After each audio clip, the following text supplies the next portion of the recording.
Normalcy returns to the Nigerian commercial city of Lagos after days of protests against police brutality. An Israeli delegation to travel to Sudan to finalize a deal on normalization of ties, but more challenges lie ahead.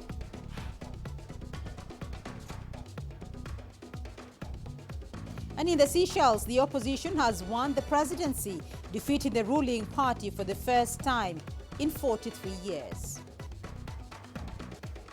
Pleasure to have you with us. Thank you for joining us on Africa Live on CGTN with me, Beatrice Marshall, in Nairobi. Also ahead on the program. In business, Ugandan economists are asking the government to compel commercial banks to lower lending rates to single digits.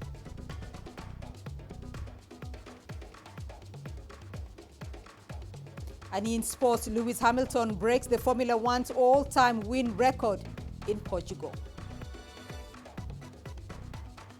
We begin in the Seychelles, where a former Anglican priest, Wavol Ramkalawan, has won the presidential election, defeating President Dani Faure, whose party has been in power since 1977.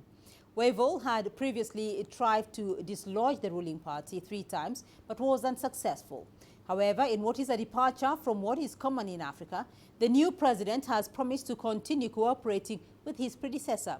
He has also promised to raise the minimum wage in a tourism-dependent country, which is still recovering from coronavirus lockdowns and an oil spill. According to the International Monetary Fund, the economy of the Seychelles is expected to contract by 13.8%. The formalization of relations between Israel and Arab countries appears to be on track following the latest announcement of impending ties between Israel and the Sudan. In recent months, Israel has signed historic agreements with the UAE and Bahrain, but as CGTN Stephanie Fried reports, bringing Khartoum and Jerusalem together will likely be more challenging and take more time. Israel and Sudan have had an on-again, off-again relationship for decades, shaped by policy, third-party weapons deals, and loyalties to other countries. The announcement of possible normalization between the two countries is being met with a dose of skepticism in Israel. Israelis understand that this is partially a U.S. pre-election pressure move brought on by the Trump administration with strings attached. Guarantees of more than $80 million in aid, and the promise of removing Sudan from the terror sponsor list. I spent the whole of last year in constant contact with you, telling you that we have come close to this moment, the moment of removing Sudan's name from that list. And today, this was achieved. For Israel, a potential deal opens another market for agriculture and tech industry trade and enables aviation flyover privileges. It also adds another country to the list of those backing away from Iran. We are expanding the circle of peace so rapidly with your leadership, Mr. President, your able team. History in the making. Actually, we're all making history. On the domestic front, critics question the recent flurry of deals as occupation of Palestinian land continues. There's no deal in sight between Israel and Palestinian leaders who refer to news out of Sudan as, quote, a knife in the back. An Israeli delegation is set to visit Sudan this week to continue on the path to a normalization deal. Stephanie Fried, CGTN, Tel Aviv. CGTN's Yasser Hakim now looks at the reaction of the Arab League, which has been boycotting Israel for decades, as well as Egypt's expected role in the region following these latest developments. The way several Arab countries normalized their ties with Israel in quick succession has taken the region by surprise. The Arab League, a gathering of all Arab states, has been divided over the issue. The official position of the Arab League, it was well designed and stated long time ago, 2002, in the summit of the Arab League in Beirut, where they took the initiative of King Abdullah of Saudi Arabia, the late King Abdullah, where he declared the initiative of land for peace. If Israel let the land for its owners, then we shall give Israel the peace. The Arab League late position concerning the normalization between the Emirate and Israel took no part, because it's not a secret that some few Arab countries are still under the position of not to recognize Israel under any circumstances. The League allowed each member to shape its own policy towards Israel. Egypt was the first Arab country to sign a peace deal with Israel in the late 1970s. Since then, Cairo has played a pivotal role as a peace broker between Palestinians, Israelis, and other Arab countries to avoid escalation of tensions in the region. Egypt has also welcomed the latest normalization of ties. But with direct Arab-Israeli relations being forged out by the United States, will this minimize Egypt's leverage in the Middle East? Some analysts believe this is not necessarily the case. I won't go as far as saying minimized, but I could be affected. You have to remember that Egypt is a border nation to Israel. So definitely, Israel will try to keep its strong ties with a neighboring country to ensure stability. Egypt is also in control of Rafah Gate, the only border crossing the outside world for Gaza. Egypt will be considered when reopening the peace negotiations with Palestinians, because Egypt has pressure cards on Palestinians and Israelis, even if other parties are involved in the talks. It's well clear that Egypt is the largest populated country in the Arab world, the largest army, and it's one of the very important armies on the international level. And it is the largest army in Africa and in the Middle East. Our history with the Arab world and with Africa is very positive, and Egypt has all the means and the ways in order to make a very good role in any problem in the Arab world. US President Donald Trump announced on Friday that 5 more Arab countries want to have formal ties with Israel. At this rate, the Middle East could be totally transformed in the next few months, and countries like Egypt may have to adapt to the new Arab order. Yasser Hakim for CGTN, Cairo. Let's shift our focus now to Nigeria, where normalcy is gradually returning to the commercial city of Lagos after protests against police brutality there led to violence, deaths and destruction of property. Authorities have since relaxed a 24-hour curfew imposed on the city to allow people to resume their businesses. CGTN's Deji Badmus reports. It's the first time in almost a week that Olabisi Alamo would be opening her supermarket for business. She'd been forced to close it because of the widespread protest in the city and the subsequent curfew imposed by the government. She's even lucky to have her business intact. Quite a number of supermarkets like hers were attacked and completely looted in the heat of the protest. Security is the most paramount thing right now we need in Lagos.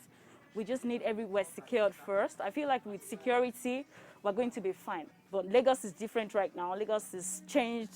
Lagos has gone back to 8 years or probably 12 years ago. We're really sad about it, but well, we have to start again.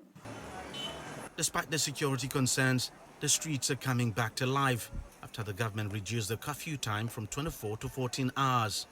Businesses, especially the small ones, are reopening, but they're doing so with caution, fearing a possible relapse of protest and violence. Because of the looters, they don't know what these boys can do. So to me, I believe if government can get a situation calm, it will be better for us, so that we can be able to do our normal business, go around and enjoy ourselves. The government has now ordered increased police presence across the city and other parts of the country affected by the violence. But given the extensive damage to police stations and security facilities, it might take a while before normal policing activities fully resume. Even though life is gradually returning to normalcy in this city, a lot of people are still scared and are choosing to stay at home. The roads are still not what they used to be. The streets are still not what they used to be. A lot of shops have not reopened. So some people are still exercising caution and watching at the way things play out. And in other parts of the country, we've had reported cases of looting and violence. So the situation is still a bit fragile. Teju Badmos, CGTN, Lagos, Nigeria. The United Nations officially turns 75 this weekend. But this milestone comes as COVID-19 rages around the world, appending lives and deepening crisis. As the world body marks its anniversary, we look at how the UN is holding up in today's realities and how the pandemic is shaping its response to key challenges of global health, poverty and conflict. Liling Tan reports. On the approval of the Charter of the United Nations. Back in 1945, following two devastating world wars, representatives of 50 countries came together with a promise. No more world wars, uphold international law, protect human rights, improve lives. 75 years later, we've been spared another world war, but a microscopic scourge is now ravaging nations, claiming lives and devastating economies. On United Nations Day, I reinforce my appeal for a global ceasefire so we can devote all our energies to fighting COVID-19. And let us act together now to defeat the pandemic, to prevent climate catastrophe, uphold the equality of women and men, and pave the way for a safer, healthier, more just and sustainable world. It's a lot to handle, but the UN is the only world body with the reach, the resources and the scope provided for by the UN Charter. That charter defines the core principles of the UN and paved the way for a multilateral approach to international emergencies, conflict resolution, peacekeeping, development and humanitarian aid. You know, I think the concepts, the ideals that are found in this little blue book lays the basis for the multilateral system that we have today. Obviously, in 1945, you know, the UN was created more of as a talk shop, as an organization that was norm setting. But, you know, peacekeeping is not mentioned anywhere in the UN Charter. It was invented. Also invented under the UN umbrella, the World Health Organization, now leading the global COVID-19 response. This is not a drill. The United Nations Children's Fund, UNICEF, stockpiling syringes for distribution when COVID vaccines become available. The World Food Programme, combating hunger where pandemic restrictions have disrupted food supply chains. And the UN agencies that help refugees and protect human rights further threatened by the global health crisis. The number of specialized UN agencies has multiplied over the past 7.5 decades, well positioning the UN to deploy into the field in times of crisis. But the number of member nations has also greatly increased, from 50 countries in 1945 to 193 nations today, and that has often made consensus difficult to reach. Disagreements within the UN's most powerful arm, the Security Council, have come with a high cost. Bickering among key member nations has stymied efforts to resolve protracted conflicts and civil wars, prevent genocide and human rights abuse, and defeat the pandemic. As the UN turns 75, the coronavirus is testing the multilateral system like never before. And UN watchers say how united these nations are in taking on today's pandemic could shape how we tackle bigger issues like climate change tomorrow. Liling Tan, CGTN, New York. And in commemoration of the United Nations Day, China has called for global efforts to uphold multilateralism. The country's ambassador to the UN says the world needs to stay connected and strengthen cooperation in the fight against COVID-19. This UN Day comes in a time of great challenge. Major changes unseen in a century are taking place, compounded by a devastating global health crisis with severe economic and social impacts on the world. The COVID-19 pandemic has reminded us in the most powerful way that we are closely interconnected, and only by upholding multilateralism, supporting the UN, and strengthening cooperation and solidarity can we defeat the pandemic and build resilience against the future challenges. China stands firm with multilateralism. China stands firm with the UN Charter and the international law. China stands firm with the United Nations. Together, we can build a better and shared future for all. And stay with us here in the program. Still ahead on Africa Live. Find out why a South African zoo is releasing endangered frogs into their natural habitat.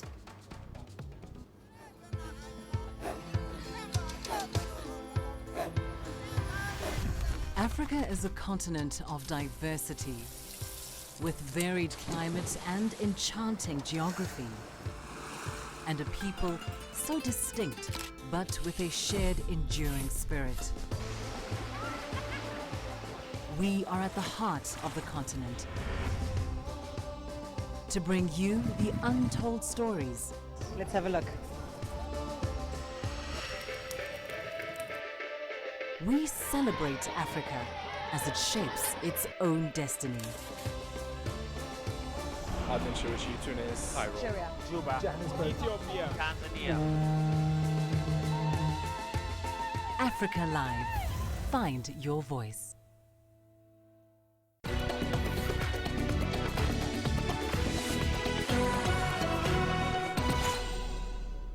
The Johannesburg Zoo is preparing for Africa's largest release of the endangered pickerel reed frogs into their natural habitat.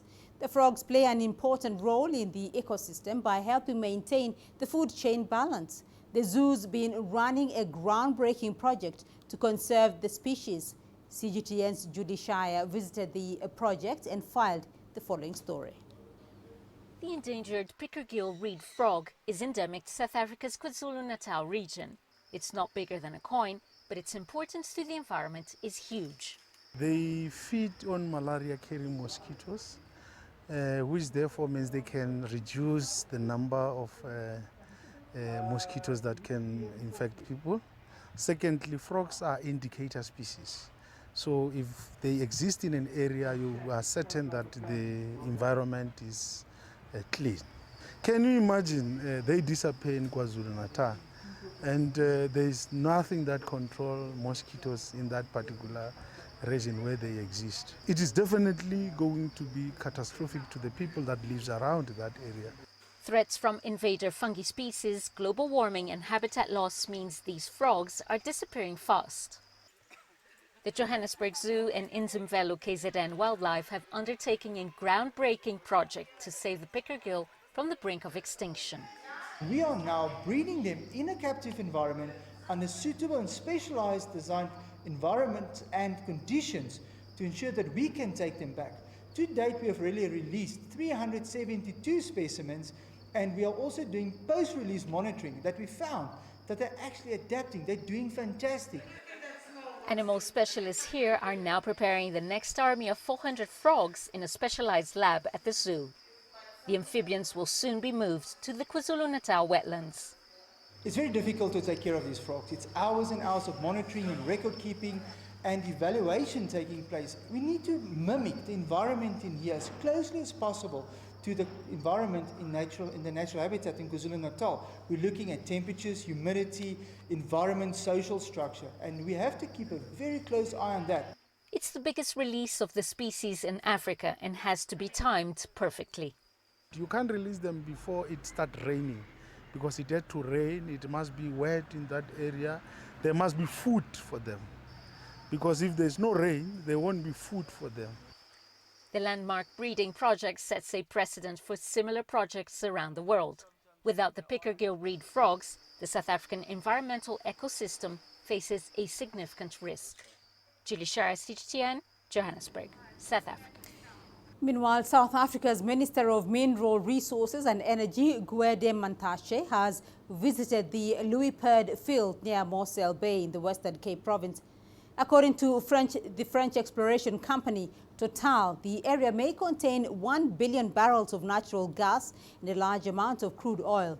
The exploration of Louis Perd field started in August 2020 and has so far seen some 195 South African professionals hired, including exploration engineers, aviation and marine specialists, as well as petroleum geologists and oceanographers. Mantashe says that South Africa will greatly benefit from the investment. The government is now working with the necessary speed to finalize the upstream petroleum development bill so as to help unlock the untapped potential in the upstream oil and gas reserves. We boost our economy in a big way. And when I imagine, My job is to dream and imagine things.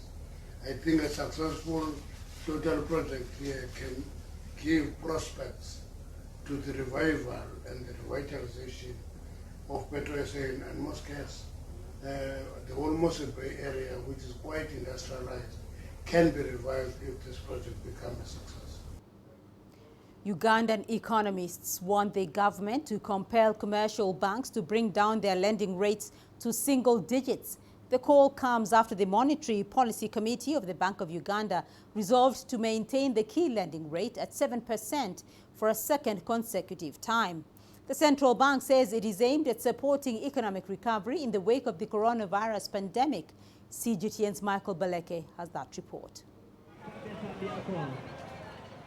The Bank of Uganda says its monetary policy stance, the easing of the country's lockdown, the stability of the exchange rate, as well as a pickup in both foreign and domestic demand are helping the country's economy to bounce back.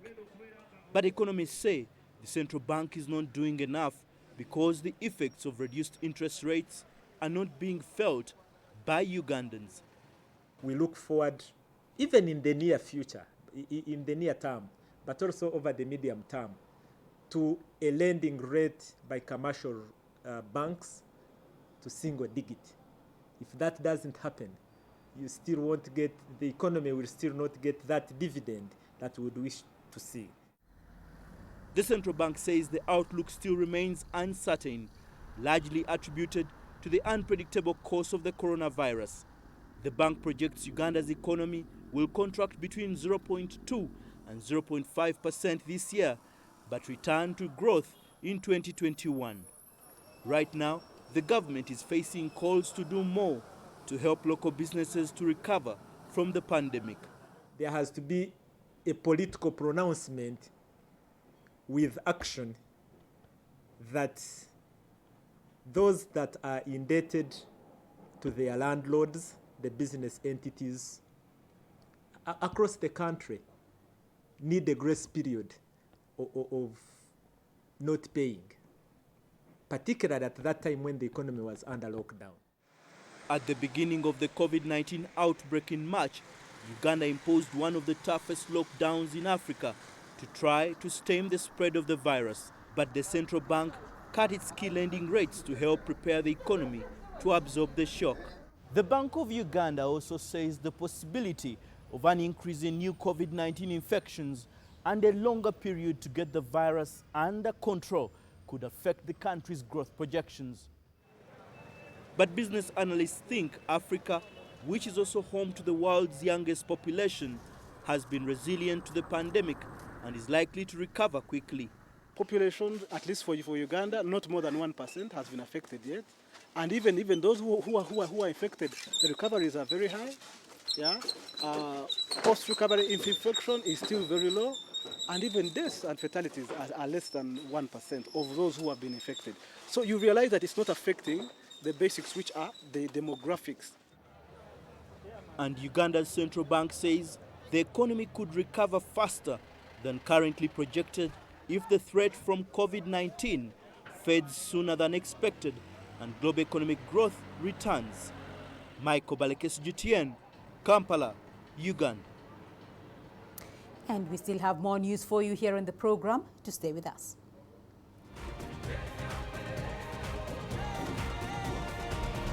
Africa Live. Find your voice.